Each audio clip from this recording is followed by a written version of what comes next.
안녕하십니까? 전 올해 58살이 된 주부이고 동갑내기 남편과 슬아의 예쁜 딸아이 둘을 기르고 있어요. 이젠 하나로 줄었지만 말이죠. 지금으로부터 3년 전 어느 여름날 저희 가족에게 청천벽력과도 같은 소식이 하나 들려오게 되었어요. 아직도 그날이 눈에 선하고 잊혀지지가 않네요. 그날 새벽에 일을 마치고 지친 채로 돌아올 큰딸을 맞이하기 위해 저와 남편은 깜짝 선물까지 준비하고 기다리고 있었습니다. 그런데 전화가 한 통 오더군요. 딸아이로부터 걸려온 전화였습니다. 보통 저희 부부가 그 시간에 잠을 자고 있어 저희 딸은 일부러 전화를 걸지 않거든요. 그래서 그런지 그 전화 벨 소리가 제겐 참 불길하게 들려왔었습니다. 부모의 촉은 피할 수 없다고 하더니 전화에서 들려온 것은 바로 저희 집 첫째 딸의 사고 소식이었어요. 우리 딸의 이름을 말하고 보호자가 맞냐며 물어보고는 바로 응급실로 오라고 하더라고요. 위급한 상황이라고 하면서 말이에요. 저희 집 두 딸아이들은 할머니에 대한 애착이 굉장히 강했습니다. 그 이유도 그럴 수밖에 없었던 것이 저와 남편이 둘 다 돈을 벌어야 해서 아이들이 부모 손에 자라지 않고 저희 어머니 손에 자랐거든요. 아이들에겐 외할머니인 셈이죠. 매일 아침 함께 온 가족이 함께 집을 나서서 저희 어머니께 아이들을 맡기고 저희 부부는 각자 일을 하러 갔고 저녁에 아이를 데리고 집을 가거나 종종, 아니 꽤나 자주 어머니께 아이들의 잠자리도 부탁하고는 했습니다. 적어도 일주일에 이틀 정도는 어머니네 집에 재웠던 것 같아요. 그래서 어머니의 집에도 저희 아이들의 옷이며 짐이며 많이 있었습니다. 그래서 그런지 엄마와 아이들 사이에 형성되어야 할 애착 관계는 할머니와 아이들 사이에 생겨버렸어요. 그래도 아이들은 저와 저희 어머니 둘 다 너무 사랑해 주었습니다. 순하기도 얼마나 순했는지 할머니랑 헤어져도 할머니 잘 자 하며 저를 따라왔고 제가 미안하다고 오늘 할머니 집에서 잘 수 있겠냐 물으면 엄마 화이팅 사랑해 라고 하며 응원해주곤 했죠. 그렇게 두 딸 모두 참 잘 자라주었습니다. 때는 첫째 딸이 고등학교를 졸업하는 나이였고 둘째 딸이 중학교를 졸업하는 나이가 되었을 때였어요. 그때까지 저희 어머니가 아이들의 양육을 참 많이 도와주셨습니다. 그때쯤 되었을 때 남편의 일이 잘 풀리면서 저까지 굳이 일할 필요가 없어졌고 늦었지만 아이들에게 온 마음을 다하자 싶은 마음에 일을 그만두고 살림을 하기 시작했어요. 그때까지 어머니는 근 20년을 가까이 사시면서 옆에서 많이 도와주셨습니다. 저도 저희 어머니도 젊었던 나이부터 돈을 벌어야 해서 오붓한 시간을 보내본 적이 없었어요. 그래서 늙었지만 그때부터라도 효도나 해야겠다 다짐했었습니다. 비극은 쥐도 새도 모르게 찾아온다더니 일을 그만두고 반년도 채 되지 않아 어머니는 갑자기 찾아온 급성 심근경색으로 손도 써보지 못하고 그만 돌아가시고 말았어요. 그때 둘째 아이는 집에 없었고 첫째 아이는 늘어지게 잠을 자고 있었죠. 그래서 방에서 갑자기 심장을 부여잡고 쓰러진 줄 몰랐던 겁니다. 첫째 아이는 그 이후로 제정신이 아니었어요. 죄책감에 미친 듯이 시달렸거든요. 사실 저희 부부는 친정이든 시댁이든 어른들이 많이 없으세요. 시어머니랑 시아버지는 남편이 어렸을 적에 일찍 돌아가셔서 친척들의 집을 전전하며 정말 아등바등 살아남았고, 저희 아버지는 제가 눈도 못 뜰 신생아 시절에 사고로 일찍 돌아가셨거든요. 저희 어머니께 100번, 1000번 감사해도 모자랍니다. 두 딸이 할머니를 그렇게나 따랐습니다. 그래서 그 기억 때문인진 몰라도 딸아이 둘 다 할머니란 존재를 끔찍히 여기고 있고, 이 법칙은 낯선 할머니들에게도 적용됩니다. 저희 어머니가 심근경색으로 돌아가셨을 때 아이들은 장례식을 치르면서도 몇 번씩이나 혼절을 했어요. 그 이후 밖으로 놀러 갔던 아이들이 갑자기 시들시들해진 나무를 몇 봉지씩이나 사오는 그런 일들이 종종 생기기 시작했죠. 왜 그랬냐고 물어보면 할머니랑 비슷한 나이로 보이는데 오늘 날씨가 너무 추웠잖아. 그냥 우리가 이거 다 사드리면 그 할머니가 일찍 들어가실 수 있으니까 라고 큰딸이 대답했고, 나도 우리 할머니 생각이 나서 그랬어 라고 작은딸이 대답했죠. 어처구니가 없어서 이거 누가 다 먹어 하다가도 관심을 많이 주지 못했음에도 불구하고 바르고 곧게 선량하게 잘 자라준 것만 같아 뿌듯하기도 했습니다. 구걸하시는 할머니들을 지나치지 못했고, 추운 날 지하철에 노숙하는 할머니들을 보면 주머니를 뒤져 잔돈을 팍팍 긁어 모아 주기도 했어요. 어떤 날은 장마철이었는데 큰딸이 나갈 때는 우산을 쓰고 집을 나갔었거든요. 그런데 집으로 돌아올 때는 물에 빠진 생쥐꼴로 집으로 돌아온 겁니다. 정말 깜짝 놀라 자초지종을 물으니 빈병을 줍는 할머니가 우비를 쓰면서 줍고 있었는데 우비가 너무 낡아 안으로 비가 들어가는 게 눈으로 보이더랍니다. 그런데 큰딸은 본인 집이 여기서 가깝기도 하니 자신의 우산을 건네주고 집으로 뛰어온 거였어요. 큰딸만 그런 것도 아니었습니다. 그때는 한겨울이었는데 둘째 딸이 기관지가 조금 약한 편이라 겨울이 되면 목감기를 달고 사는 아이예요. 항상 목도리를 두르고 다녀라 잔소리를 해서 아직도 겨울이 되면 목에 손수건을 감거나 목도리를 합니다. 제가 목을 따뜻하게 하라고 잔소리를 정말 많이 했었거든요. 그런데 겨울철만 되면 둘째 딸이 밖에서 목도리를 잃어버리고 왔어요. 처음엔 정말 잃어버린 줄 알고 별말 없이 새로 사줬었는데 알고 보니 밖에서 추운 날씨에 덜덜 떨고 구걸하는 할머니들에게 둘러주고 왔다고 하더라고요. 그러면서 제게 말해요. 엄마도 알잖아. 사람이 목만 따뜻해도 체온이 오르는 거. 그렇게 덜덜 떨고 있는데 난 별로 안 추워서 그래서 준 거야. 하더라고요. 두 딸은 그렇게 착하고 바르게 자랐습니다. 항상 봉사를 했고 어른들에게 친절을 베풀어 동네 사람들에게 칭찬도 많이 받았고 제 자랑들이었습니다. 그리고 그 정도로 제 할머니를 특히나 아껴 썼던 아이들이에요.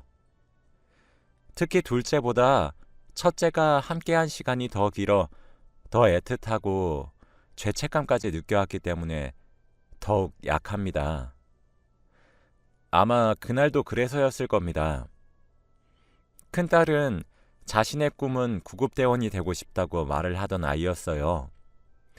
아이가 그런 꿈을 가지게 된 이유도 돌아가신 저희 어머니 때문이었거든요.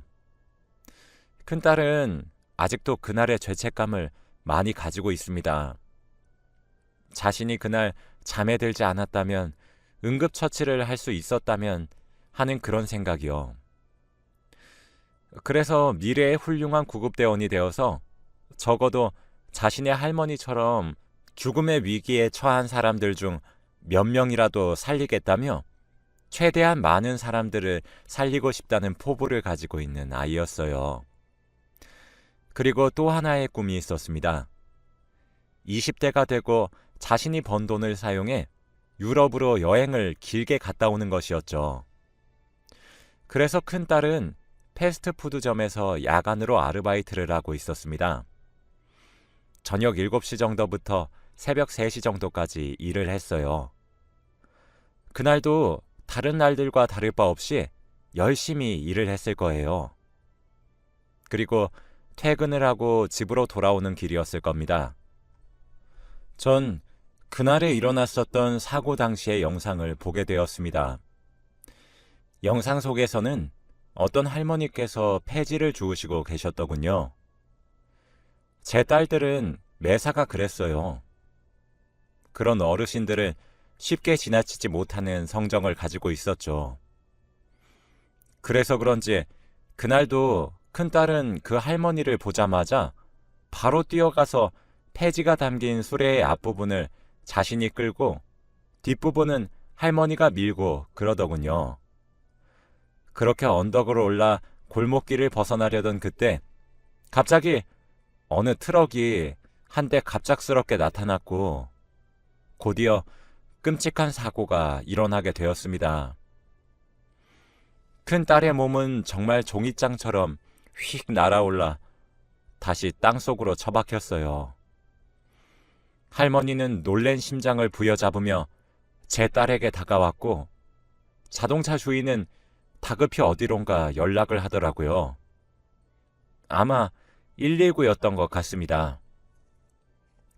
그렇게 딸은 응급실로 실려왔지만 결국 뇌사 판정을 받게 되었어요. 침대 위에서 축 처진 채로 미동 하나 없이 누워있는 자식을 바라볼 수밖에 없었던 부모의 심정은 겪어보지 않은 사람이 아닌 이상 제대로 이해하지 못할 거라고 저는 장담합니다. 그 광경을 저는 참아보지 못하겠더라고요. 제발 살아만 있어달라. 그렇게 빌었는데 살아있지도 죽지도 않은 상태가 되어버렸잖아요. 솔직히 트럭 기사가 너무 미웠고 폐지 수레를 끄는 할머니도 미웠습니다. 할머니만 돕지 않았더라면, 트럭이 과속을 하지 않았더라면, 하물며 주위를 잘 살피기라도 했다면 상황은 달라졌을 테니까요. 왜 하필 우리 딸이냐 하고 원망도 했어요. 남들 돕는 것이 나쁘다는 건 아니지만 왜 자기 자신을 챙기지 않고 먼저 가려고 하는지, 부모 가슴에 대못은 왜 박는 건지 얼마나 한이 맺히던지. 하지만 할머니는 죄가 없잖아요. 제 딸이 돕고 싶어서 도왔던 거니까요. 결국 모든 화살이 트럭을 운전했던 기사님께 돌아갔습니다. 기사님은 죄송하다며 울면서 저희 가족에게 사죄를 하셨어요. 기사님과 합의하진 않았어요. 사고 조사 결과 트럭의 과속이 원인이었던 사실이 밝혀졌거든요. 늦은 시간이기도 했고 사람이 잘 다니지 않는다 치더라도 그렇게 운전을 험악하게 하는 사람은 없어져야 된다고 생각했거든요. 그리고 저희는 몰랐는데 딸아이는 할머니가 돌아가셨을 적에 할머니를 떠나보내며 장기기증 서약을 했더라고요. 저는 억장이 무너지는 줄 알았습니다. 딸아이가 뇌사 판정을 받은 것도 믿기지가 않았는데 엄마였던 저로서는 장기기증까지 동의할 수 없었습니다. 저희 딸아이가 왜 죽어서까지도 남들에게 희생을 해야 하는지, 그리고 장기기증을 하면 정육점에서 고기 다루듯 눈도 꺼내고 장기도 꺼내고 그런다는데 남들에게 배려만 하고 살다간 딸아이가 왜 죽어서까지 그런 취급을 당해야만 하는지 납득도 되지 않았고 이해하고 싶지도 않았습니다. 그리고 무엇보다 뇌사자라고 해도 숨은 쉬고 살아있잖아요. 장기 기증이란 것을 알고 보니 뇌사자가 그 과정을 통해 숨이 끊어지는 거라고 하더라고요. 어떻게 엄마가 된 사람이 자기 자식 숨통을 끊으란 말에 동의할 수 있겠나요? 그런데 둘째 딸이 그렇게 울부짖고 있는 제 손을 잡으며 말하더라고요. 언니가 원하는 거였다고. 그게 맞는 거라고요. 제 남편도 저를 안아주며 말을 했습니다. 이러는 게 우리 딸다운 것 아니겠냐고. 딸의 유지를 존중해 주자고. 그게 바로 딸이 원하는 거라고 말이에요. 병원에서도 제가 걱정하는 것처럼 딸아이의 몸을 절대 함부로 다루지 않을 것이고 숭고한 배려와 희생으로 생각하겠다 말씀하시더군요. 그렇게 우리 딸은 결국 생전 자신이 했었던 생각대로 장기를 기증하였고 그렇게 총 6명에게 새로운 삶을 선물해주고는 하늘의 별이 되었습니다. 그쯤 되니 하늘이 원망스러워지더라고요. 제가 사랑하는 사람을 죄다 데려가는 기분이 들었거든요. 우리 부모님도 모자라 자식까지 데려가나 싶었습니다. 딸아이의 장례식도 사실 무슨 정신으로 치렀는지 기억이 잘 나지 않아요. 원래 부모의 상을 치르는 것보다 자식의 상을 치르는 것이 더 지옥 같다고 얘기하잖아요. 저와 남편은 상주도 제대로 서지 못했습니다. 장례식 내내 넋이 나가 있었던 것 같아요. 하나 남은 둘째 딸이 모든 것을 정리해야 했습니다. 그 어린 나이에 말이죠. 지금 생각해도 참 미안하네요. 저와 남편은 그 이후로도 한참의 시간 동안 눈물로 나를 지새우고 슬픈 나날들을 보냈습니다. 사실 저희 집에는 새 자전거가 하나 있어요. 꽤 비싼 돈을 주고 구입했죠. 그 자전거를 산 이유는 이젠 볼 수 없는 큰딸을 위해 저희 부부가 돈을 모아 산 선물이었습니다. 큰딸은 매번 알바를 끝나고 돌아오는 길이 골목길이라 무섭기도 하고 하루 종일 서서 일을 하다가 오는 건데 자전거 사주면 자기가 빨리 집에 돌아오지 않겠냐고 하면서 조르고는 했어요. 저희 집 사정이 그리 여유롭진 않아 저희도 생활비를 쪼개 돈을 모아야 했지요. 첫째 딸이 사고를 당했던 그날 저희 부부는 큰딸의 귀가를 기다리고 있었습니다. 잠을 자지 않고 말이에요. 왜냐하면 그날이 바로 저희가 큰딸을 위해 자전거를 새로 장만했던 날이기 때문이거든요. 자전거를 하루라도 빨리 선물해 주었음 사고가 나지 않았을까요? 남편과 저는 자전거가 세워져 있는 베란다를 볼 때마다 눈물을 지었습니다. 사실 그때 남겨진 딸아이를 제대로 챙겨주지 못했던 것은 조금 후회가 되네요. 그래도 둘째 딸은 씩씩하게 혼자 이겨내 주었던 것 같아요. 사실 우리보다 대견해요. 나이 터울은 3살 정도 났지만 쌍둥이처럼 자라왔던 자매였기 때문에 자신의 반쪽을 잃어버린 듯한 느낌이 들었을 텐데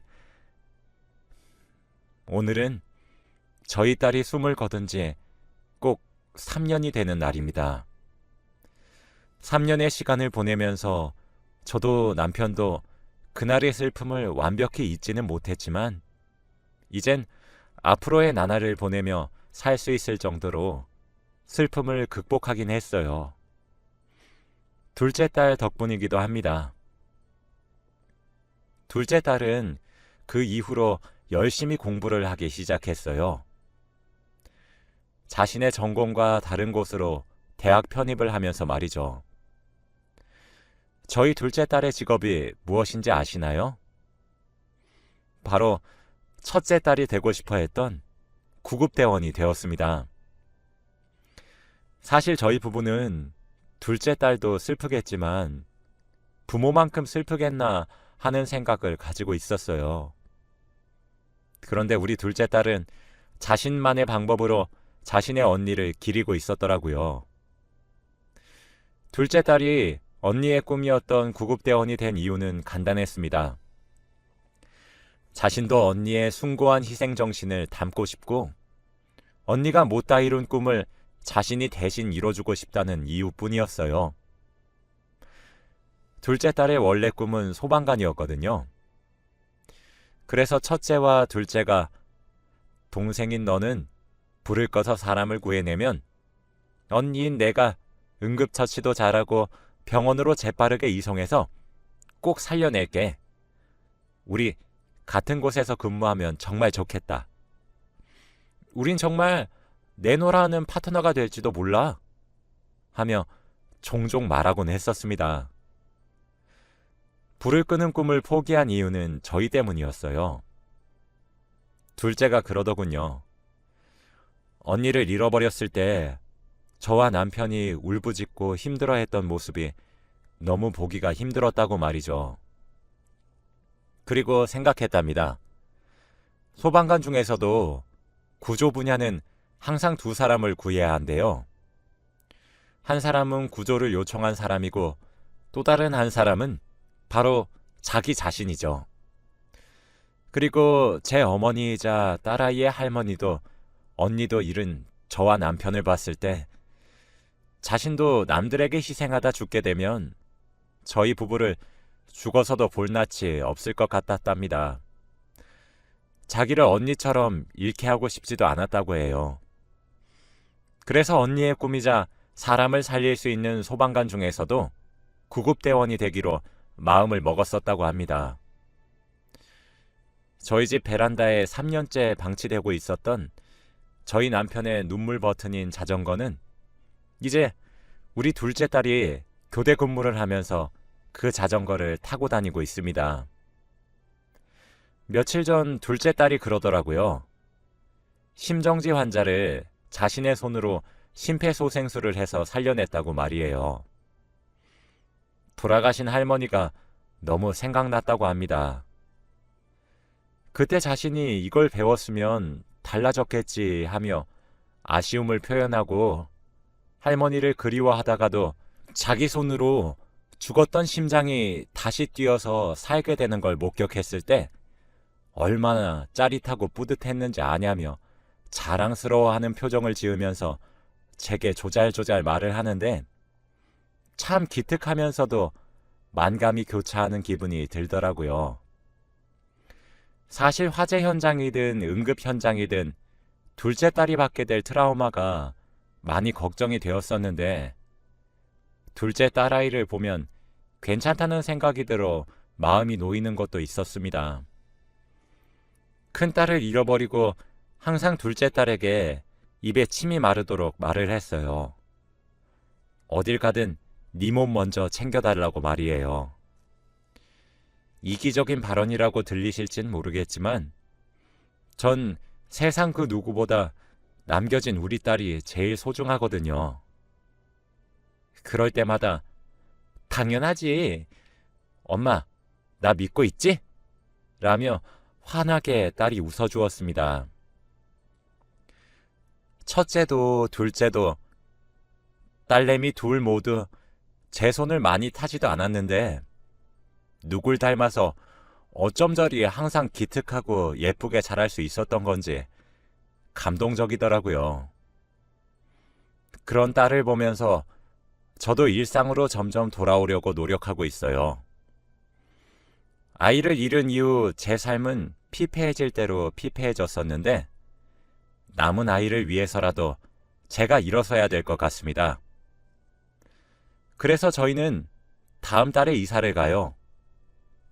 지금 살고 있는 집엔 우리 큰딸의 흔적이 너무 많이 남아있어서 제가 슬픔을 극복하지 못하고 있거든요. 물론 큰딸을 잊겠다는 이야기가 아닙니다. 그저 가슴에 묻어두고자 해요. 항상 그리울 것이고 죽을 때까지 우리 딸이 생각나겠지만 말이죠. 제 이야기를 들어주셔서 감사합니다. 익명으로 이렇게 넋두리를 하고 나니 가슴이 한결 가벼워지는 것 같아요. 오늘도 다들 행복한 하루